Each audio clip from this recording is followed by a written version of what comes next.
মাত্র কয়েকটি মুহূর্তের অপেক্ষা, তারপরই প্রকাশিত হতে চলেছে 2025 সালের সমস্ত উচ্চ মাধ্যমিক পরীক্ষার্থীদের রেজাল্ট। কিন্তু সব থেকে বড় প্রশ্ন, রেজাল্ট তোমরা কখন হাতে পাবে? দেখো, তোমাদের 7ই মে দুপুর 12:30 নাগাদ পর্ষদ সভাপতি তিনি কিন্তু প্রেস কনফারেন্স মানে সাংবাদিক সম্মেলন করে মেধা তালিকা প্রকাশ করবেন। তারপর 7ই মে দুপুর 2টো নাগাদ নির্দিষ্ট ওয়েবসাইটে তোমরা রেজাল্ট দেখতে পাবে। রেজাল্ট কিভাবে দেখবে এই নিয়ে বিস্তারিত আলোচনা আমরা আগের ভিডিওতে করে দিয়েছি, পারলে ভিডিওটি দেখে নিও। রেজাল্ট তোমরা হাতে পাবে ঠিক তার পরের দিন, অর্থাৎ 8ই মে সকাল 10টা নাগাদ তোমাদের স্কুলের যে শিক্ষক মহাশয়রা আছেন তারা কিন্তু নির্দিষ্ট ক্যাম্প অফিসে গিয়ে তোমাদের রেজাল্ট, উচ্চ মাধ্যমিক পাস সার্টিফিকেট সংগ্রহ করে নিয়ে আসবেন।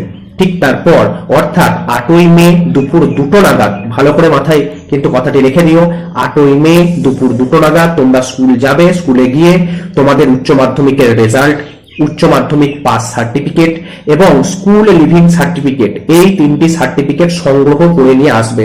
যদি কোনো রকম সমস্যা থাকে তোমাদের ওই নির্দিষ্ট সার্টিফিকেটে, যদি কোনো ভুল ত্রুটি থাকে, সঙ্গে সঙ্গে তোমাদের স্কুলের শিক্ষক মহাশয়দের সেটি কিন্তু জানাবে।